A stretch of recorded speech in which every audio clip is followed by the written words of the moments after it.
Without GST के हम छोटा सा एक एग्जांपल लेकर बना रहे हैं। उसमें हम सामान परचेज करेंगे, सेल करेंगे और स्टॉक हम मेंटेन करेंगे, हमारा स्टॉक कितना बच रहा है। चलिए हम हेडिंग डाल देते हैं पहले परचेज। सबसे पहले कंट्रोल ए कर लेते हैं, फ़ॉन्ट थोड़ा अधिक कर देते हैं जिससे आपको दिखाई दे। परचेज लिखे, परचेज के अंदर हमारा जो है सीरियल नंबर है, फिर हमने ग्रुप बनाया है और फिर आइटम है, फिर क्वांटिटी, फिर टैब दबाकर ये लिखना है रेट, फिर अमाउंट। ये हमारा हेडिंग परचेज के लिए हो गया। इसे हम ऑटो एडजस्ट कर देते हैं, यहाँ कॉर्नर पे क्लिक करके कोई एक हेडिंग पर डबल क्लिक, ये ऑटो एडजस्ट हो गया।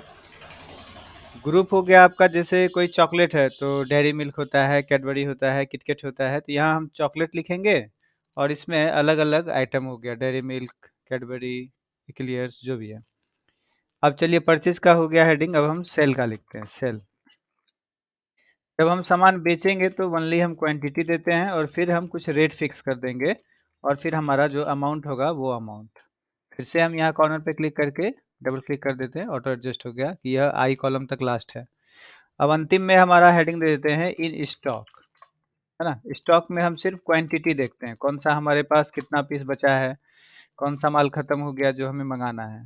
ठीक है, चलिए इसमें अब हम बॉर्डर लगा देते हैं। यहाँ से शिफ्ट राइट एरो से हम यहाँ तक सेलेक्ट कर लेते हैं, डाउन एरो करते हैं, कुछ में या आपको जहाँ तक लग रहा है ज़रूरत है वहाँ तक आप बॉर्डर लगा लीजिए। होम टैब पे यहाँ ऑल बॉर्डर कर देते हैं। ठीक है, अब ये परचेज को हम क्या कर देंगे, मर्ज एंड सेंटर, होम करके यहाँ से यहाँ तक अमाउंट तक ही करना है आपको, सीरियल नंबर से अमाउंट तक। होम टैब पर ही आपका यहाँ मर्ज एंड सेंटर। ठीक है, इसी तरीके से आप सेल को भी कर लीजिए, यहाँ क्वांटिटी से अमाउंट तक सेलेक्ट, होम टैब में ही यहाँ मर्ज एंड सेंटर। ठीक है, यहाँ सीरियल नंबर में अधिक स्पेस है, हम यहाँ डबल क्लिक कर देते हैं, ये ऑटो एडजस्ट हो गया। चलिए अब हम लिखना शुरू करते हैं, डाटा एंट्री 1, एक सीरियल नंबर देते हैं। सीरियल नंबर में हम वो जो पहले पढ़े थे ऑटोमेटिक सीरियल नंबर, वही वाला काम करेंगे। चलिए ग्रुप हम बनाते हैं, जैसे हम बिस्किट लेते हैं, BISCUIT, बिस्किट, ये हमारा बिस्किट का ग्रुप हो गया कि जो भी बिस्किट होगा वो हम यहाँ आइटम में अब हम लिखते जाएंगे। तो चलिए गुड डे एंटर कर देते हैं, यहाँ आ जाते हैं एरो से, फिर पार्ले जी एंटर कर देते हैं, मिल्क पिकीस एंटर करते हैं, कोकोनट, है ना। मान लेते हैं हमारे पास हमारी दुकान में इतना ही बिस्किट है, हम इतना ही बिस्किट सेल करते हैं, ये हमने लिख दिया। लेकिन अभी क्या है, देखिए यहाँ पर सीरियल नंबर नहीं आ रहा है। हम क्या चाह रहे थे, ऑटोमेटिक आए सीरियल नंबर, उसके लिए हम इसे अभी फ़िलहाल डिलीट कर देते हैं। यहाँ सीरियल नंबर के नीचे वाला, यहाँ पर आपको एक फॉर्मूला लिखना होगा, बराबर if bracket open is blank, हमने ये पहले भी यूज़ करा है, इज़ ब्लैंक, ब्रैकेट ओपन करेंगे, कहाँ पर आप यहाँ लिखेंगे बिस्किट का नाम तो क्या हो, यहाँ पे सीरियल नंबर आ जाए, या कोई भी आइटम यहाँ लिखेंगे तो सीरियल नंबर यहाँ ऑटोमेटिक आ जाए। तो अब जो लिखेंगे आइटम का नाम वो हम लिखेंगे C4 में, तो यहाँ देते हैं C4 ब्रैकेट बंद, कॉमा, यदि यह खाली हो C4 तो क्या हो जाए, स्पेस हो जाए, तो inverted comma space inverted comma फिर कॉमा, यदि खाली नहीं हो तब क्या हो जाए, तो यहाँ जो सीरियल नंबर है A3 में उससे एक अधिक हो जाए, फिर जो A4 में रहेगा उससे एक अधिक हो जाए, तो हम A3 प्लस 1 कर देंगे, फिर ब्रैकेट बंद, एंटर कर देंगे। अभी कुछ नहीं हुआ, लेकिन जब हम यहाँ बिस्किट का नाम लिखेंगे तो देखिए अभी सीरियल नंबर आएगा। इसे हम लेफ्ट बटन दबाकर इस तरह से खींच देंगे। चलिए अब हम लिखते हैं बिस्किट का नाम, तो देखिए यहाँ पर आपका सीरियल नंबर अब आ रहा है। ठीक है,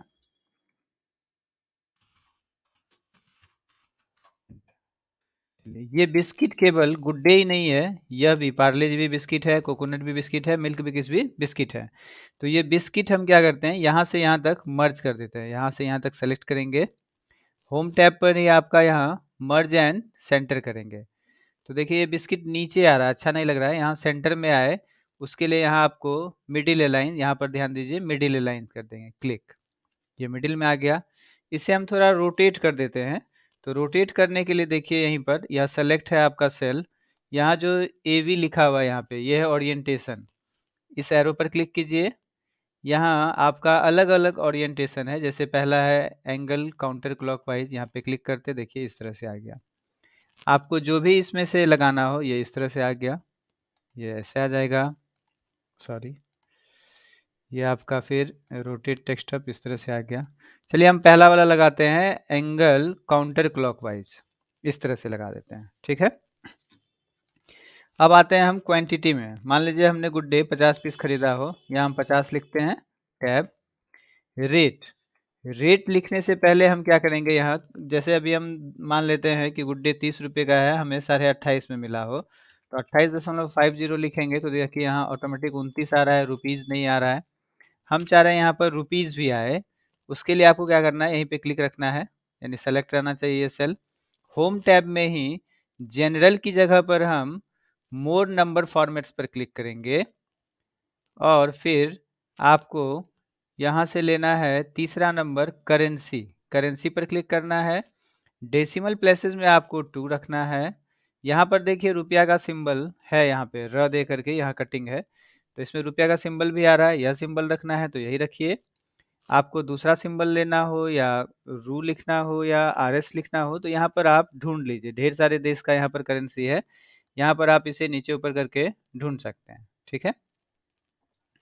चलिए हम र ही रहने देते हैं, या रुपीज़ रहता तो आरएस ही रहने देते, ये र ही रहने देते हैं। यहाँ से दूसरा नंबर वाला स्टाइल हम सेलेक्ट कर लेते हैं और फिर ओके कर देते हैं और फिर इसे लेफ्ट बटन दबाकर हम नीचे की ओर खींच देंगे। हो गया। अब जब हम यहाँ पर अभी 28.5 लिखेंगे, 28.5 तो वहाँ डेसिमल प्लेसेस में 2 था, हम एंटर कर देंगे, देखिए यहाँ पे रुपीज़ इस तरह से आ जाएगा 28.5। नीचे यदि हम फिर से लिखते हैं मान लीजिए 10 रुपया, एंटर करेंगे, देखिए रुपीज़ 10 रुपया इस तरह से आएगा।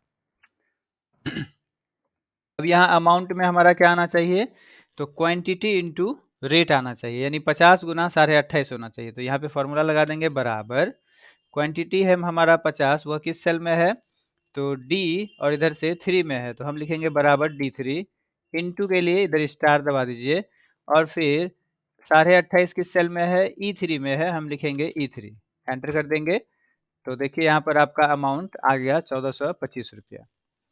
अब जब भी आप सेल करेंगे, है ना, मान लीजिए अभी हमारे पास कस्टमर आया हो और हमें 10 पीस गुड डे देना है, तो हम यहाँ क्वांटिटी में पहली बार बराबर लिखकर 10 लिख देंगे, पहली बार हम बराबर लिखेंगे, ठीक है, ये ध्यान से लिखिएगा, पहली बार आपको बराबर लिखना है और फिर 10 लिख देते हैं, टैब। यहाँ पर अब रेट में आ रहे हैं, तो रेट हमें क्या करना है, तो या तो आप एमआरपी पे सेल करते हैं, जैसे 28 28.5 में खरीदे हैं तो 30 का बिस्किट है तो हम 30 रुपये में बेचेंगे, या आपका बिजनेस में परसेंटेज फिक्स होता है, तो रेट लिखने के लिए तो 30 रुपये में बेचना है, हम 30 लिख देते हैं, कोई दिक्कत नहीं है, लेकिन परसेंटेज निकालने में थोड़ा-सा कठिनाई नहीं होगा, अभी हम सीखते हैं। चलिए यहाँ पे पहला काम कर लेते हैं कि यहाँ पे रुपीज़ वाला वो र इस तरह से आना चाहिए सिंबल, तो यहाँ पे क्लिक रखे हैं, सेलेक्ट है, होम टैब पर जनरल की जगह मोर number formats, currency, decimal places 2 ही रहेगा, यहाँ सिंबल में र रहने देते हैं, चाहे रुपीज़ रहने देते हैं और यहाँ सेकंड वाला जो ये स्टाइल है लिखने का, ये हम ले लेते हैं और फिर ओके कर देते हैं। यहाँ इसे हम नीचे की ओर तक खींच देते हैं, जिसमें सब में अप्लाई हो जाएगा। अब हम रेट क्या करने वाले हैं, तो हमें 10% प्रॉफिट लेकर बेचना है यदि, या 5% प्रॉफिट लेकर, या 3% प्रॉफिट लेकर बेचना है। हम इस बार 3% प्रॉफिट लेकर यह माल सेल करेंगे, तो उसके लिए हम क्या कर देते हैं, 28.5 में खरीदे हैं, इसमें 3% प्रॉफिट लेके सेल करना है, तो क्या रेट होगा, इसके लिए हम फॉर्मूला लगाएंगे बराबर, 28.5 में खरीदे हैं तो वो हमारा किस सेल में है, E3 में है, तो बराबर E3 करेंगे गुना 3% आपको प्रॉफिट लेना हो तो 103%, 103%। 10% कब करते हैं, जब 110% फायदा लेना होता है तो हम 110% करेंगे, 6% फायदा लेना होगा हम 106% करेंगे। अभी फिलहाल हमें 3% प्रॉफिट लेना है तो हम 103% कर देते हैं और फिर एंटर कर देते हैं, तो देखिए यहाँ पर आ गया। अब आपको यह बिस्किट कितने में बेचना है, 29 रुपये 36 पैसे में बेचना है, ठीक है। अब यहाँ अमाउंट में हम फिर क्या कर देंगे कि 10 पीस का यहाँ 29 रुपये 36 पैसे के हिसाब से कितना रुपया हो जाएगा, तो बराबर क्वांटिटी हमारा अब किस सेल में है, तो देखिए आपका यहाँ G3 में है, G3, इनटू, और ये जो रुपीज़ है, अमाउंट है, जो हमें बेचना है कितने रुपए में, रेट है, वह किस सेल में है? H3 में है, H3 कर देंगे, फिर एंटर कर देंगे। तो 293 रुपये 55 पैसा आ गया, ठीक? अब हमें स्टॉक देखना है कि हमारा स्टॉक कितना बचा हुआ है। तो हम क्वांटिटी में क्या कर लेते हैं, यहाँ पर फ़ॉर्मूला लगा देते हैं क्या? जितना हमने परचेज़ किया था यानी 50 पीस, जितना हमने सेल किया यानी 10 पीस, इसको माइनस कर देंगे। यानी बराबर 50 पीस जो हमने खरीदा था, यह क्वांटिटी 50 किस सेल में है? D3 में, D3, और फिर करेंगे माइनस, और जो हमने सेल करा था, वो हमारा क्वांटिटी किस सेल में है? G3 में। तो D3 माइनस G3, और फिर कर देंगे हम एंटर। चलिए, हमने अभी जो फ़ॉर्मूला लगाया हुआ था, यहाँ भी लगाया था, यहाँ भी लगाया था, यहाँ भी। हम इस बार तीनों को सेलेक्ट कर लेते हैं और यहाँ से लेफ्ट बटन दबाकर हम इसे खींच देते हैं। हमने इस तीनों में फ़ॉर्मूला लगाया है, इसलिए हम इस तीनों को खींच दिए, ठीक है? अब यहाँ अमाउंट में भी हमने फ़ॉर्मूला लगाया था, इसे भी हम खींच देते हैं। अब हम जब भी यहाँ एंट्री करेंगे, यहाँ ऑटोमेटिक कैलकुलेशन हो जाएगा। मान लीजिए पार्ले जी हमने 25 पीस लाया हो टैब, तो देखिए यहाँ पर अभी स्टॉक में आपका 25 दिखा रहा है। यदि रेट हमने लाया हो इसे 3 रुपये 75 पैसे में खरीद कर, एंटर जैसे ही करेंगे, तो देखिए आपका कुल 93 रुपये 75 पैसे का माल है 25 पीस। आपको जो बेचना है, कितने में बेचना है? 3 रुपये 86 पैसे में। 3% आप प्रॉफिट लेकर बेच रहे हैं अभी। 5% प्रॉफिट लेना होता है, यहाँ देखिए F2 करते हैं, 103% है ना? 5% प्रॉफिट लेना होता तो वहाँ पर करते 105%। अब यदि इसमें से पार्ले जी हमने 2 पीस ही बेचा हो, तो यहाँ पहली बार लिखने के लिए बराबर 2 कर देंगे, फिर एंटर कर देंगे हम। तो देखिए 2 पीस के लिए आपका इतना रुपया हो गया। मान लेते हैं अब आपका गुड डे के लिए फिर कोई कस्टमर आ गया, आप इसमें कैसे ऐड करेंगे फिर से वैल्यू, है ना? तो उसके लिए आप सबसे पहले तो 10 वाले सेल में आ गए, यानी जो सेल कर रहे हैं उस वाले क्वांटिटी में 10 पे आ गए हैं, हमारा कर्सर है। F2 प्रेस करेंगे, फिर आप प्लस करेंगे। अब गुड डे कितना पीस लेना है? तो चलिए 4 पीस देना है हमें। तो हम यहाँ 4 लिखकर एंटर कर देंगे। देखिए वहाँ पे 14 हो गया, आपका स्टॉक भी मेंटेन हो गया। 50 में से 14 पीस आपने सेल करा, तो अब आपका यहाँ पे 36 पीस बचा है। मान लेते हैं फिर से आपका कस्टमर कोई आ गया और फिर कह रहा है नहीं गुड डे मुझे चाहिए 20 पीस। तो हम गुड डे वाले यहाँ पे क्वांटिटी पर जो सेल वाला है वहाँ पर क्लिक करें, F2 प्रेस करें, प्लस 20 पीस चाहिए तो 20 और फिर एंटर कर देंगे। तो यहाँ अमाउंट भी कैलकुलेट हो गया ऑटोमेटिक, और 50 में से आपने 34 सेल कर दिया तो आपके पास 16 बचा हुआ है ना? फिर यहाँ आते हैं, जैसे पार्ले जी कोई कस्टमर फिर से आ जाए और वह कह दे कि हमें 11 पीस चाहिए, तो आप F2 प्रेस कीजिए, प्लस 11 लिख दीजिए और फिर एंटर कर दीजिए। तो देखिए 25 में से आपने 13 सेल कर दिया, तो आपके पास 12 बचा हुआ है। इसी तरह से आप आगे की भी एंट्री कर सकते हैं। चलिए हम और आइटम ले लेते हैं दूसरी टाइप का। तो हम फिर से ये कैसे करेंगे? जैसे बिस्किट के बाद हम ले लेते हैं hair oil, hair oil, enter. इसे ऑटो एडजस्ट कर देते हैं यहाँ से डबल क्लिक करके। अब हम यहाँ देखिए आइटम नेम लिखेंगे, ये ऑटोमेटिक एडजस्ट हो जाएगा। जैसे निहार, एंटर। ये देखिए यहाँ पे ऑटोमेटिक सीरियल नंबर, आपका यहाँ ऑटोमेटिक सीरियल नंबर आ जा रहा है। हमने पहले ही फंक्शन यूज़ किया है। आंवला,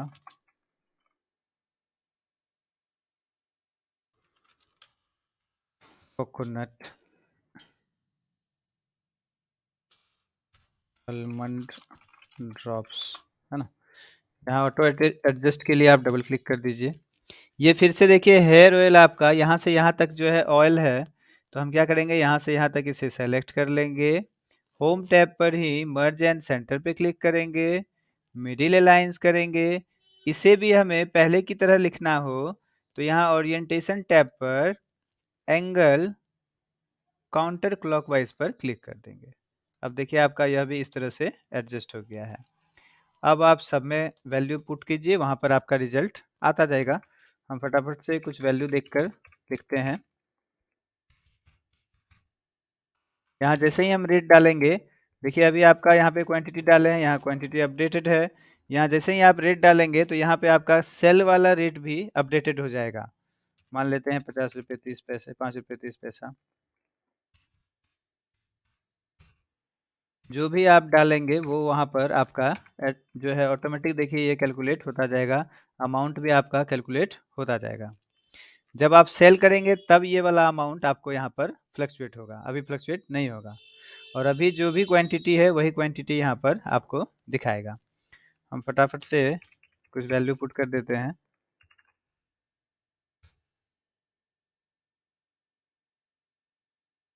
25 लिखते हैं। यहाँ हैश आने का मतलब है इसमें जो स्पेस है वह कम है, हम यहाँ ऊपर डबल क्लिक कर देंगे, यह ऑटो एडजस्ट हो जाएगा।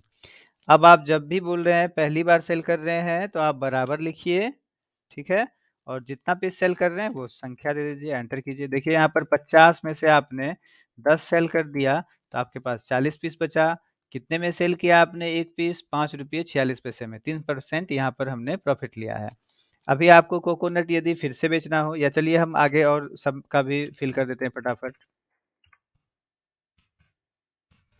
ठीक है? तो देखिए आपका सब वैल्यू 80 में से 2 चला गया तो 78 पीस बचा हुआ है। मान लेते हैं ये आंवला तेल जो है ये 7 पीस हमने सेल किया। अभी कोई आ जाए और कह रहे हैं हमें 4 पीस और चाहिए, तो हम यहाँ F2 करेंगे। तो देखिए यहाँ पर क्या है, बराबर पहले से नहीं लिखा हुआ है।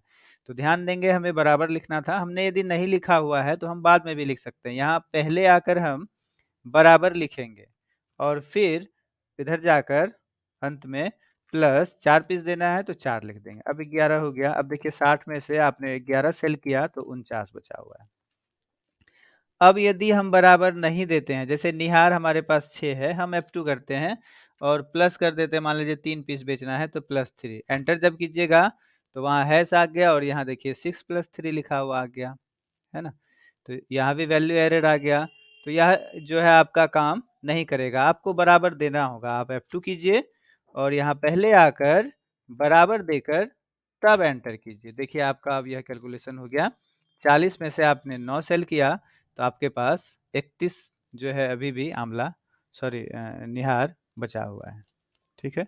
आप आगे इस तरह से ही और भी आइटम की एंट्री आप कर सकते हैं। Okay, thank you.